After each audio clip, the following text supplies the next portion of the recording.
ESPN on Mike That's Pete, and it's time for 3 from the guys. Damian Muziani, he's been listening to the stories, and he is ready for today's verdict on who is today's winner from 3 from the guys. Judge. Michael, Peter, how are you guys doing today? Doing well, Judge. Good to hear from you. Good to talk to you. It feels like a Friday. This is actually our tiebreaker day, right? Because we're not going to be doing 3 from the guys tomorrow. That is correct. Gotcha. Sounds good. So let's get right to it. PT, the Reds' Joey Votto lined up to receive a pickoff throw from Robert Stevenson against Pittsburgh on Tuesday, and the ball blew right through Votto's glove. I guess now Joey Votto has a hole in his glove to match the holes in his pockets from having to overpay to buy a broken-down donkey for Zach Cozart. Did you guys see that thing? The donkey or the hole in the glove? Well, the hole in the glove is nothing to look at. Neither is the donkey. I mean, this broken down old donkey, his face, it looks like it's saying, please just kill me. Just put me down. You know, Votto said he was trying to pick a name for the donkey. I say, hey, how about Elmer's? Oh, boy. Or after a famous horse. Call him Seattle Glue. Michael, the Tom Brady is not human tour continues on his 40th birthday. And now there's another legend shared about how he chugs beers the fastest. I can't take all this legend crap anymore. He's going to end up taking Chuck Norris's place in the achievement lexicon as the next Earth god. Hey, did you guys know that when Tom Brady was born, he drove his mom home from the hospital? Very Chuck Norris-esque. I like it. Did you know that Tom Brady keeps a diary? It's called the Guinness Book of World Records.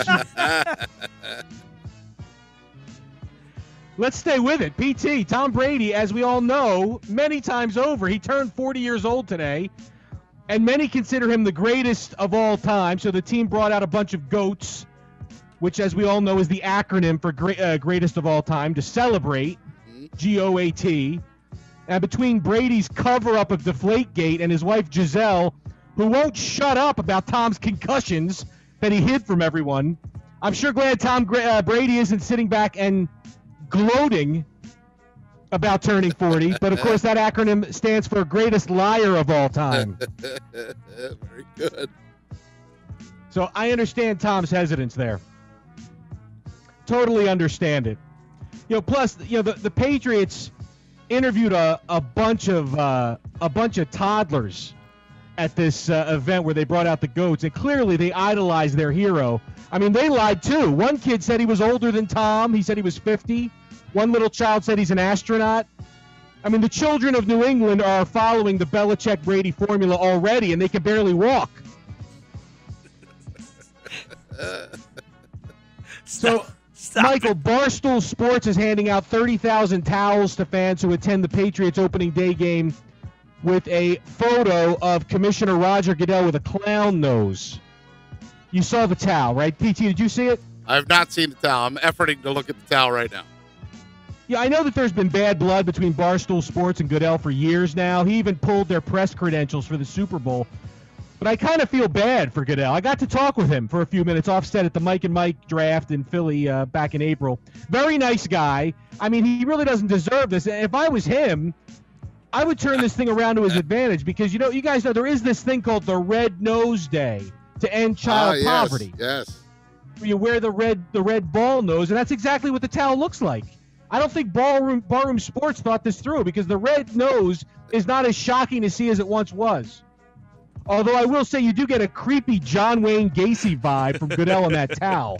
So I don't know. Maybe the message does get through. I don't know. I'm looking at the towel. I see it. He's got the white collar. It's creepy. So Peter, the Texas Longhorns hired Tom Herman as head coach, and now they have a media mandate that states that no reporter can stand behind Tom Herman during his press conferences. Crazy. All right. I know the media is giving Herman flack, but he's probably got like some form of claustrophobia or something when you get upset with too many people around. He didn't have that problem when he coached the Houston Cougars because nobody went to the games there. Houston, we do have a problem. This mandate from the Longhorns, it might be a public health notice, though, since apparently, from what I understand, Herman has gotten into the habit of eating a large bowl of Texas Longhorn 3-bean chili before talking to the media. And if you end up behind him in the blowback zone, you might get your press credentials melted. No, that's great. No, you like that. Anything with flatulence, I'm a big fan of. An ounce of prevention. That's all there is. So, MG, depending on who you ask, Fox Sports Southwest either did or didn't post a graphic of 5 baseball players with 4 name templates completely off the mark. Completely. I mean, when you see David Ortiz's name under a picture of Roberto Clemente, who's been dead for 45 years, it's a little unnerving. But apparently the picture didn't air. So this story is actually more interesting for the Twitter battle that's going on between Fox Sports' CJ Nitkowski, who tweeted the pic, and Awful Announcing's Andrew Buchholz, who CJ says cropped the photo so you couldn't see the telestrator that it was showing on.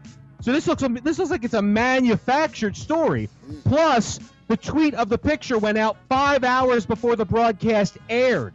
Oh. And then CJ tweeted that Awful Announcing doesn't know TV, they just watch it. Now, that's entertainment. I seeing a battle between 2 media people, there's nothing more entertaining than that. like that you went out of your way to follow the Twitter battle.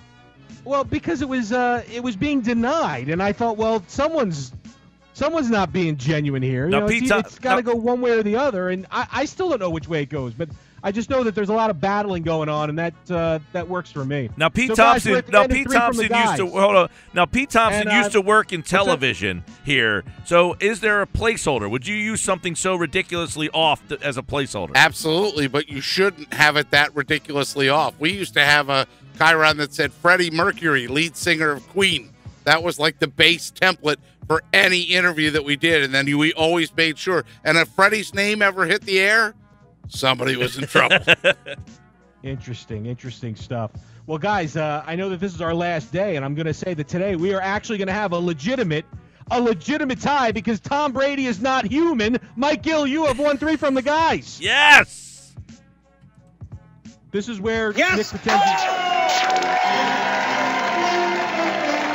We have a winner. Congratulations, you are one of life's winners. We'll be right back. I feel very fortunate today to hit them. We do have to do the tiebreaker though to send us off for the long weekend. Now, Pete, the possession arrow. You guys know how this works. For those listening at home, we ask you a numerical type of question. You can either agree to answer it or pass it. Whoever answers it, the other person has to guess higher or lower. PT, do you want the question or pass it to Mike? I'm going to pass it to Mike. Okay, Mike, this is your question, and I have our constable Nick on the scene there to make sure no one's going to Google the answer. The Eagles' Alshon Jeffrey sat out of practice again today, and questions about the condition of his shoulder have come up at press conferences. Jeffrey has completed 6 NFL seasons, covering a total of 80 regular season NFL games. Out of those 80 regular season games, how many did Alshon Jeffrey miss due to injury? He's appeared in 80. How many has he missed due to injury? Not suspension. So if he was never injured, then he would have played in all 80 games. Yeah. But obviously that wasn't the case. Yeah, let's go with he's missed. How about 18? 18. Now, is the answer higher or lower than 18 PT? I'm thinking it's slightly lower. Alshon Jeffrey has missed 17 NFL games. That is slightly lower. PT, you got it. He missed 6 games as a rookie, Darn it. 7 in 2015, and 4 last year. And your answer was really, really good. Yeah. That's why Both that you guys did a possession great arrow. job. This is a great weekend that we can all enjoy. And then I don't know, Mike, you're on. You're taking the team on the road next week, right? I'm on hiatus for quite some time, but yeah. we'll figure it So out. this might be our last traditional 3 from the guys for a little while. All right, Damian's got South Jersey Sports Center coming up at the top of the hour. We've got Ricky Batalico at 5:30.